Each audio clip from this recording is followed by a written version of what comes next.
Hello, just recently Barack Obama posted his summer reading list, and I kind of wondered if he was going to do it this year because it's come out later than usual, but it's really fun to look through for reading suggestions, and it's become kind of an annual tradition for me to browse through the list and discuss it, and I know a lot of other readers anticipated as well. I even saw an article earlier this year speculating about what was going to be on Obama's summer reading list, and I think it's such like a boss move to just drop a list out there and say, here are some books I've read recently and enjoyed. Maybe you'll enjoy them too.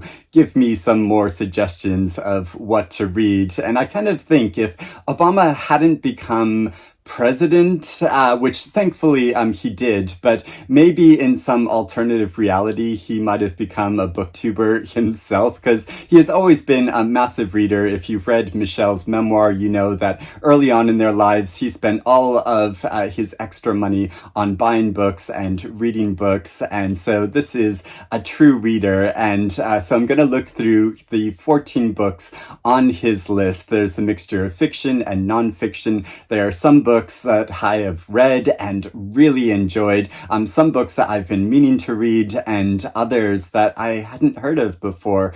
So I'm going to discuss all of these books. I'd be really interested to know if you have read any of them, and if you would also suggest them, or if you would say, like, no, maybe these aren't worth reading, because I don't always read all of the books on his suggestion list, but I do sometimes find some great new titles. So to start off with, there is a novel that I have been talking about so much because I think it is tremendous. It's a new classic. It pays tribute to a great American classic and actually builds upon it, and that is James by Percival Everett. And this novel, which takes the story of the adventures of Huckleberry Finn and tells it from Jim's point of view. It's not a retelling of that book, as Percival Everett is stressed in interviews, but he calls it more an opportunity to see the events of that story from the point of view of the character of Jim, an escaped slave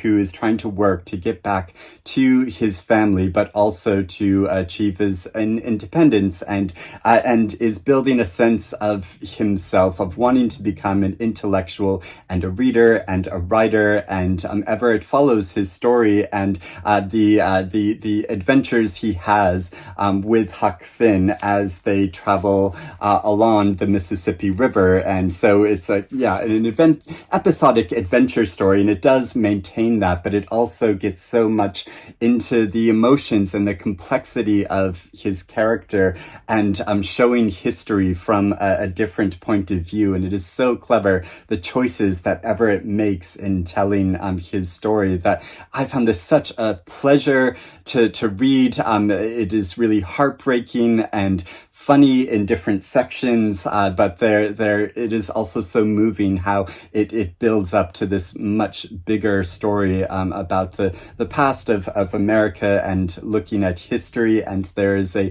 twist at the end, which I won't give away, but is so it really surprised me. There's always this year on Basketball and Ascension by Hanif Abdurraquib, and this is a mixture of memoir and social history, I think, looking at the author's experiences growing up in a town in Ohio in the 1990s and his love of basketball, but also examining the placement of role models and what role models mean to us in our life, and how it informs our sense of ambition and whether we achieve that ambition or not, and examining that. And this is a book that I have heard out before. It's been on some of the best books of the year lists so far, and I've been a bit cautious about it because the kind of central premise of it seems to be about basketball, but but I've had a number of comments from people saying it's not really about basketball. It's more about the formation of self and the drive of ambition in this way, which makes me much more interested in reading it, because personally, I'm just not all that interested in that. But it makes total sense that Obama would pick this, since I know he's a fan of basketball, and also, yeah, it seems to be this this poetic exploration of the self, and the author is a poet as well, so I'm sure it's also beautifully written. So I think I have been convinced. I would like to read this at some point. Everyone Who Is Gone Is Here by Jonathan Blitzer. This is a nonfiction book looking at a history and an analysis of U.S. immigration policy, and how often the policies of both Democrats and Republicans are hypocritical in their nature. So obviously this is a big, complex issue, and something that I would like to know a lot more about, as it's one of the most pressing political issues of our time. And this book also looks at the stories of a number of people who have migrated to America, and following the consequences of that. So really humanizing this issue, which is obviously often talked about in a very abstract way, and I've been really disturbed by the way that the rhetoric of some politicians who, if not being outright racist, are demonizing people that are incredibly vulnerable and are in desperate circumstances. Reading Genesis by Marilynne Robinson. This is a book which is an analysis of the first book of the Bible, of Genesis, and how many of the stories of it have been misinterpreted and misunderstood. And so it's giving fresh insight into this very old and sacred text. And I think only Marilynne Robinson could make me want to read the Bible and understand more about it, because her writing is so insightful and beautiful and powerful. And so I've loved a number of novels of hers that I've read. When I first read Gilead, I wasn't so crazy about it, but I really need to revisit that novel. But absolutely loved her novel Lila and Housekeeping, and so much of her writing and speaking I've found it really effective. Headshot by Rita Bullwinkel, a novel that I read recently on my summer holidays and really enjoyed much more than I was expecting to, because this is another book about sports, or at least on the surface it's about sports, but really it's about so much more, as it follows 8 teenage girls who enroll in a boxing competition, a fictional boxing competition called the Daughters of America, held in Reno, and we follow them as they go head to head with each other. It shows in the very beginning each girl who's lined up against each other, and we follow the competition as different teenage girls are knocked out of the competition, and there is one winner. So there is the suspense of wondering who is going to actually win this competition, especially getting to know these girls much more. I became much more tense and wondering how it was all going to turn out. But it is also so moving and insightful how the author explores the consciousness of these different young women as they are developing into women, and how this competition, which is really trivial in a lot of ways, but it's so important to them in the way that a lot of teenagers get so obsessed in and involved in a certain thing because it's part of becoming an adult. And so we follow their different points of view as they are embroiled in this competition. We see them actually fighting each other, but we also get parts about their history, but also parts about their future. And it's so clever how it's following that. Also really interestingly, both this and James are on the Booker Prize long list this year. The God of the Woods by Liz Moore. This is a novel which begins in the 1970s at a summer camp when it's discovered that a teenage girl has gone missing, and she comes from a well-to-do family, and it turns out that many years before, another child of this family went missing. So there's a whole like mystery behind that, but it's also looking at the imbalances between the haves and the have-nots in a particular community. And this is a book that I've been curious to read and wanting to read. I've heard from other readers that it's a really good like summer read, but isn't maybe as in depth as it could be. So yeah, it's been one I've been wanting to get to, but because it's a bit long, I might not prioritize it anytime soon. But if you've read it, do let me know what you think. Beautiful Days by Zach Williams. This is a debut short story collection that I hadn't heard of before, and it sounds really intriguing in its style, in that I think a lot of the stories have a kind of dreamlike or nightmarish quality to them. So this is a collection that could be classified as horror, but it also explores a number of issues like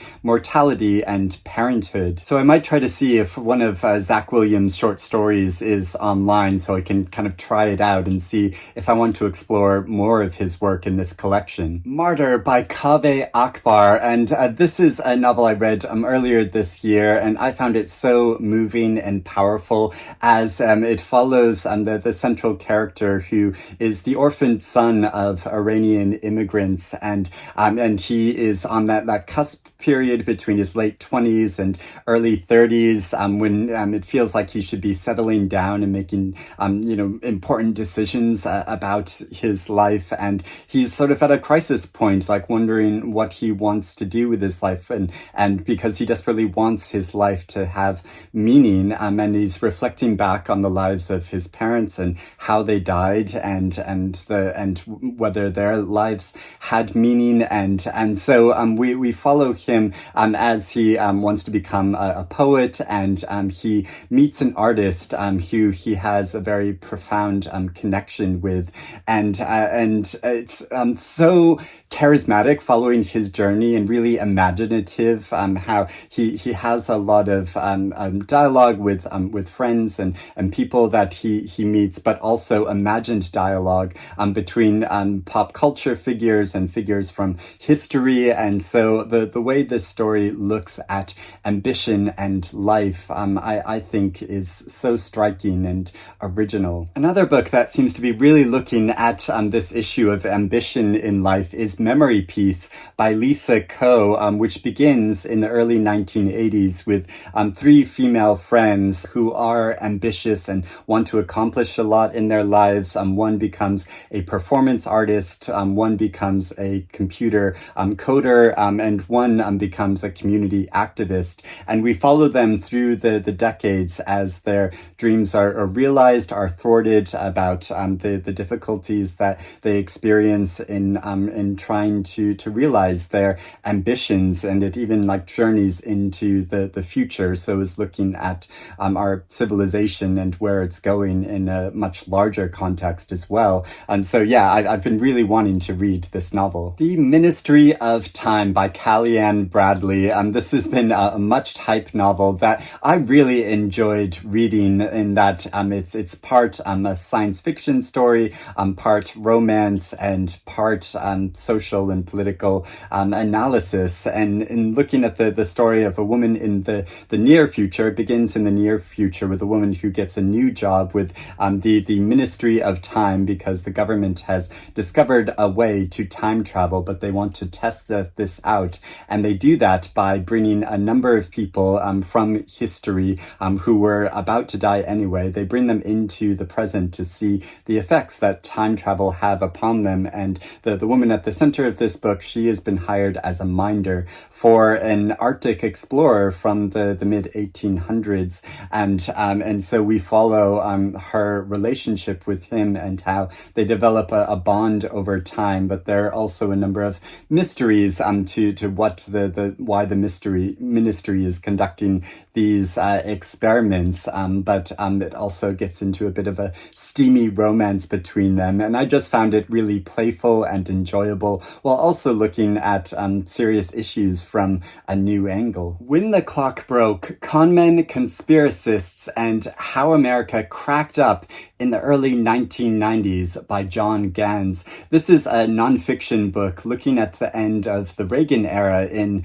America and how at this period of time in history, America was starting to promote itself as a kinder and gentler nation, but actually there was a lot of anger and paranoia, and this led to a lot of social and political divisions, which can still be seen today. And so sort of tracing that period of time and how we got to where we are today, which sounds really interesting. And I'm glad that there are a number of nonfiction books on this list, because I don't often read all that much nonfiction, especially about politics, but I really ought to. So this is a book that maybe I'll get on audio sometime if it's available, and listen to it that way. Of Boys and Men, Why the Modern Male is Struggling, Why It Matters, and What to Do About It by Richard V. Reeves. And this is a nonfiction book looking at the issue of modern masculinity and how the needs of many boys and men have been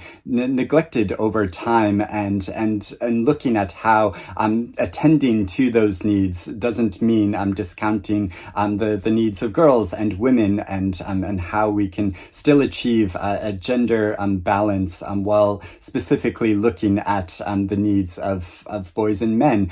And so, yeah, this is an interesting subject, one that's been much talked about, and it's kind of interesting that in the recent novel Caledonian Road, the central character of this, he has written a book, kind of ghost-written a book, which he hasn't put his name to, which is called Why Men Cry in Cars. And this book sounds like exactly this novel that this character has written, but I'm sure it explores it in a complex and interesting way. The Wide Sea by Hampton Sides. This is a nonfiction book looking at the history of a mysterious case of Captain James Cook, who is one of the most famous explorers of his time, and how he set off in 1776, eventually landed on the shores of Hawaii, and got embroiled in a conflict with a native Hawaiian in which James Cook died, and there is a lot of mystery about what actually happened to him. So it's looking at the story of this case, but also the wider story of imperialism and exploration, and I think this sounds fascinating. I really like reading history that's brought through the focus of one particular figure and character from the past. And finally, there is Help Wanted by Adelle Waldman, and this is another book that I've seen listed on some of the best books of the year lists already, that follows a number of characters who work in a box store in upstate New York, and they are charged with moving items around and refilling stock, and so it follows a number of their points of view, and also their ambition in wanting to achieve their dreams, but how they're kind of caught in this very monotonous work. It sort of sounds similar to Headshot in the way, in that it follows a number of different characters' points of view and their consciousness. And so yeah, this sounds like a really intriguing book that I've just not heard talked about much here in the UK. So I think it might be the case of an American book that just hasn't really crossed over here all that much yet. But yeah, I'd be really curious to read it, and it's another reason why I really like looking at this list, because often there's a lot of American books that and not all of them are necessarily published or promoted all that much here in the UK. So interesting to hear about. So those are all the books on Obama's summer reading list. Let me know what you think, if you have read any of these books, or if you're curious to read any of these books now. The ones that I have read, I've made some individual review videos of a number of these books, so I'll put links of those in the description below if you want to know more of my thoughts about any of these books. But I hope you're having a good summer and reading good things, and I will speak to you again soon. Bye-bye.